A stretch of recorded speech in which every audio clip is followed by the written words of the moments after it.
Salut Otep, c'est Bertie le Kamite, l'imperturbable négro-thérapeute, défenseur des causes justes qui avancent malgré les vents contraires, en espérant que la courte vidéo vous apportera un plus. Vie, force, santé à vous.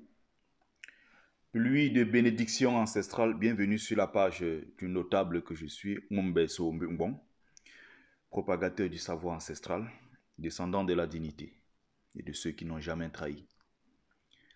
Alors, je vais aborder un sujet crucial, très important, et qui pose pas mal de problèmes dans notre pays, et qui menace et fragilise notre vivre ensemble. La question du tribalisme, j'aime bien insister là-dessus. Et vous avez vu, comme moi, ces derniers temps, la montée de ce tribalisme décomplexé dans notre société. Sur les plateaux télé au Cameroun, par des intellectuels camerounais d'abord, sur les plateaux télévision, dans des livres, aujourd'hui sur les réseaux sociaux. Donc le Camerounais lambda aujourd'hui organise des tas de directs pour matin, midi et soir insulter les Bamileke, insulter les nordistes, insulter les Sawa, insulter les Ekans. J'ai repris d'ailleurs ça sur ma page pour que certains comprennent. D'autres me disent, mais pourquoi tu partages des vidéos de haine et de tribalisme? Non, c'est pour que vous compreniez. Et je vais vous faire deux témoignages. Mais je vais commencer par un conseil. Il y a un tribalisme d'État pernicieux, dangereux au Cameroun, qui est une construction. Et il faut des gens, notamment comme moi, il y a beaucoup d'autres qui le font. J'aime bien prendre mon exemple parce que je ne suis pas dans l'insulte d'une tribu, je ne suis pas dans la stigmatisation d'une tribu, sinon je serais en train de faire exactement ce que je dénonce.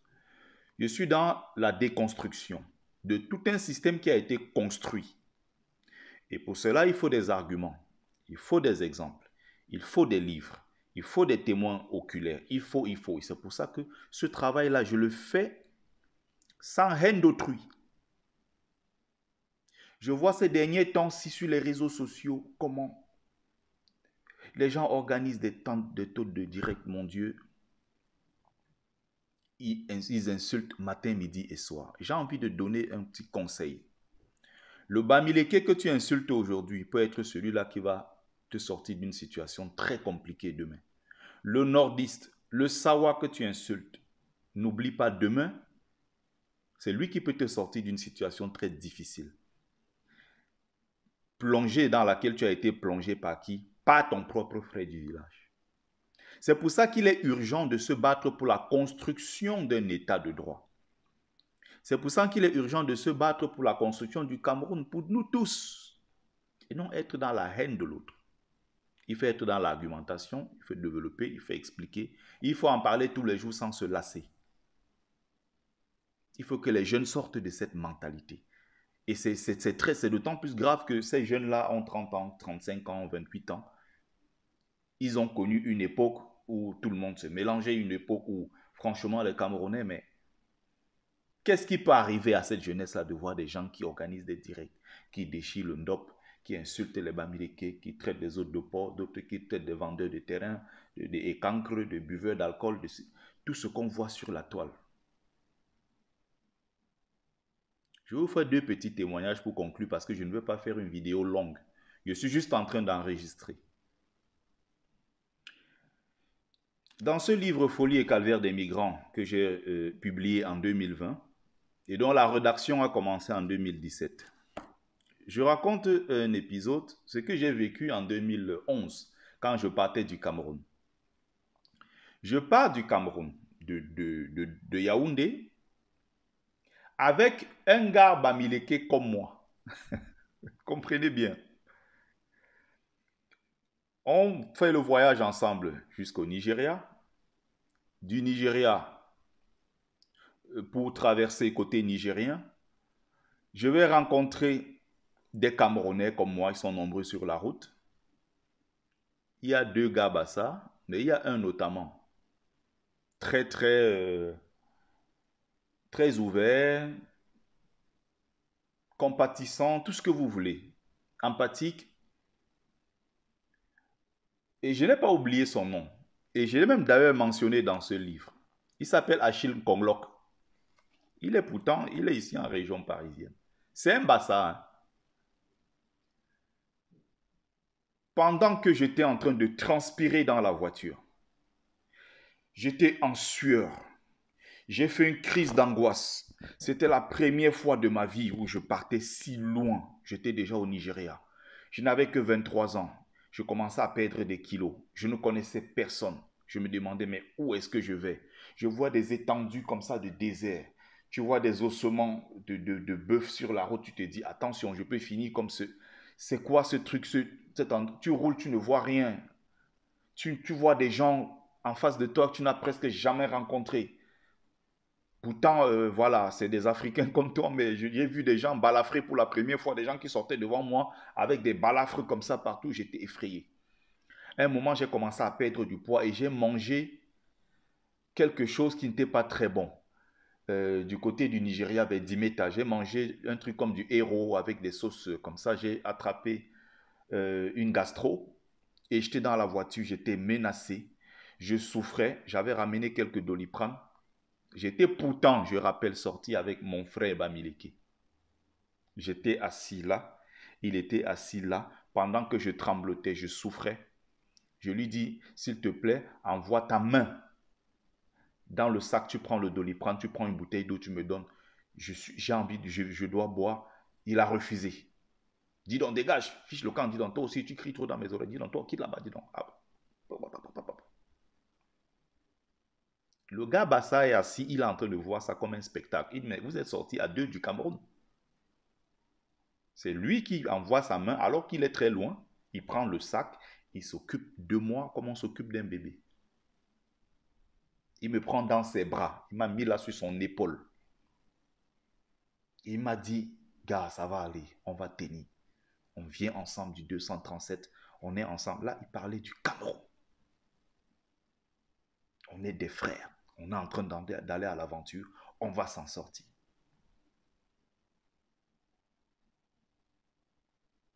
Le Bamileke à côté dormait. Il a dit fiche le camp. Je suis pourtant sorti avec lui. J'ai payé son transport. J'ai payé. De mes propres poches. Au point où, quand à un moment je ne pouvais plus, j'ai appelé les membres de sa famille. Les membres de sa famille ont dit, le genre d'enfant là, nous on n'est pas avec lui. S'il veut, il se paie. Donc, on n'envoie rien. C'est moi qui payais.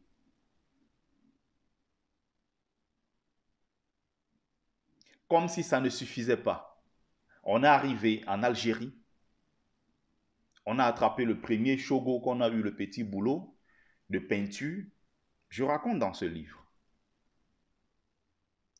Je travaille, il travaille. À chaque fois, il sent que le patron arrive, puisqu'il était là-bas en premier, donc le patron lui faisait plus confiance. Moi, j'étais le nouveau qui arrivait. On me dit, on met l'enduit comme ça, on met l'enduit, je mets l'enduit, j'essaye comme je peux. Je ne suis pas technicien, lui non plus. Mais à chaque fois qu'il voulait me faire une critique, il me faisait cette critique exactement au moment où le patron était là. C'est-à-dire qu'il peut me voir travailler, il y a des petites erreurs, il ne fait rien, il ne dit rien. Il attend quand le patron arrive. Et c'est là où il vient vers moi. Hein, regarde ici, il fallait faire ça. Et regarde, ça c'est une façon de me casser, de me saquer devant le patron. Pour que le patron me chasse. Le patron m'a effectivement chassé. Il est resté là-bas.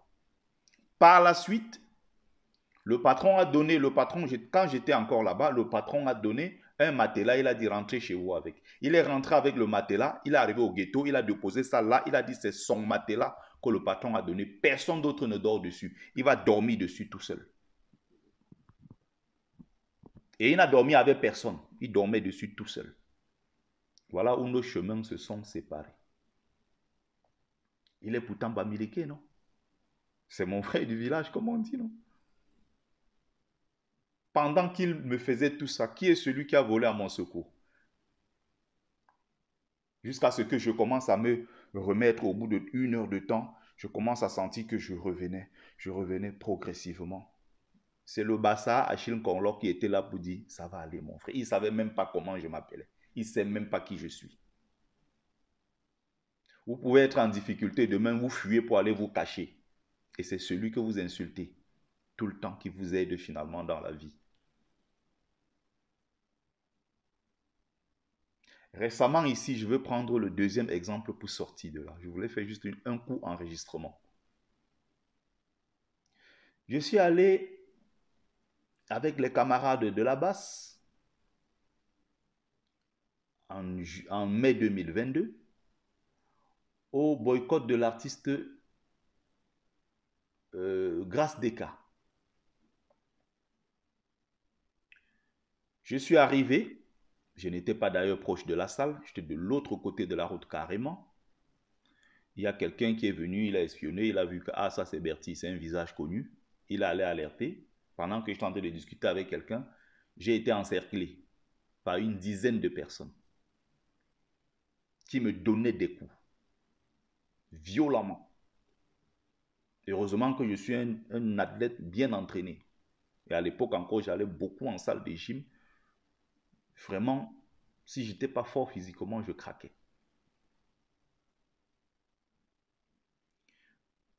Pendant que, je rappelle ici, c'est important parce que la veille, j'étais assis avec un gars Bamileke comme moi. On était assis là, on buvait un petit café et tout, on parlait. Il disait que vraiment, la journée de demain là, bon, on va voir ce qui va se passer. De toute façon, j'y vais. Moi, je ne suis pas dans vos choses. Moi, je ne suis pas en tant que caméraman. Je m'en vais, j'ai mon petit gombo qui est tombé. Moi, je serai là-bas pour filmer l'événement et tout. On était là, on parlait. Il disait vraiment, ces gens exagèrent. C'est n'importe quoi. Bon, les histoires, bon, on parlait. Le même gars, le lendemain, j'étais copieusement agressé, battu par les gars Sawa qui m'avaient entouré et qui étaient en train de dire nous motoindé motangraphie, dit pas moi. Il tapait, il donnait des coups, il crachait et autres.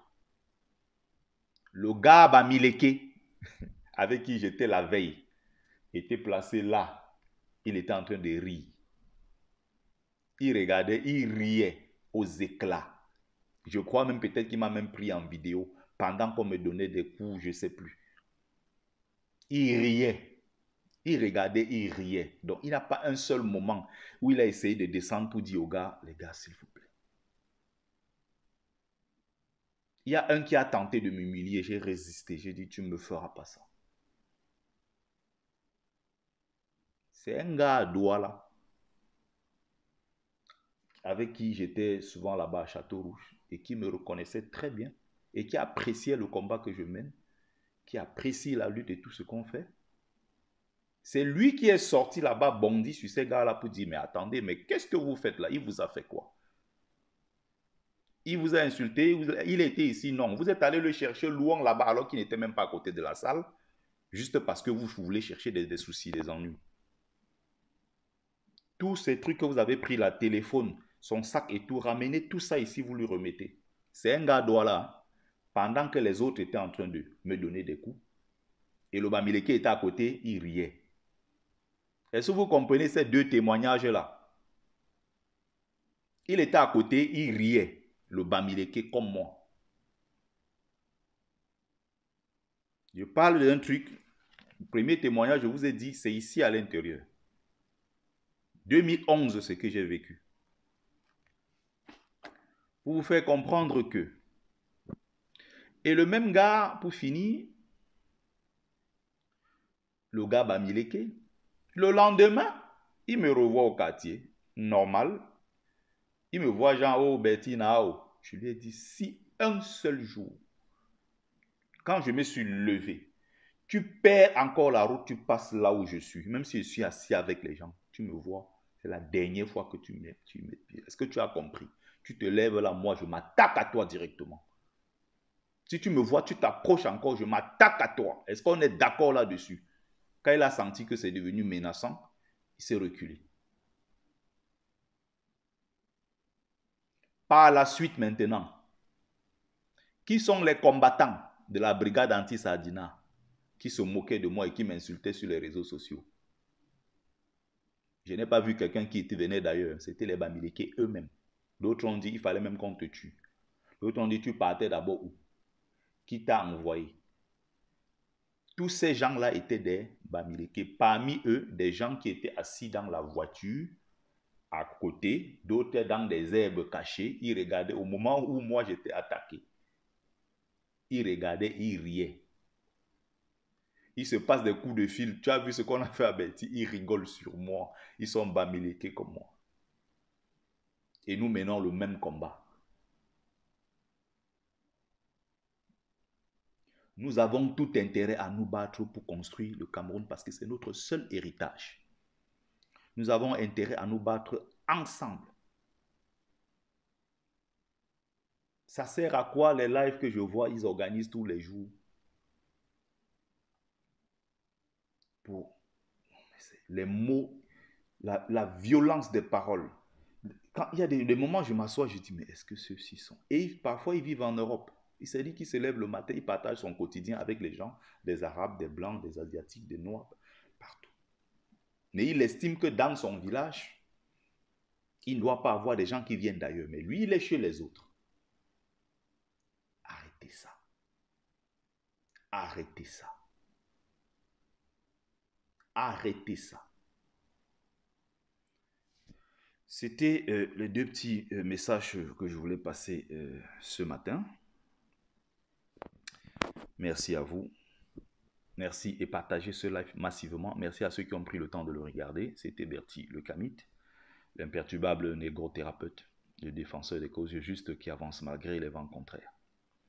En espérant que ça vous a plu, vie, force, santé à vous, pluie des bénédictions ancestrales. C'était Mumbe Sombe, bon, propagateur du savoir ancestral. Otep, Otep, Otep.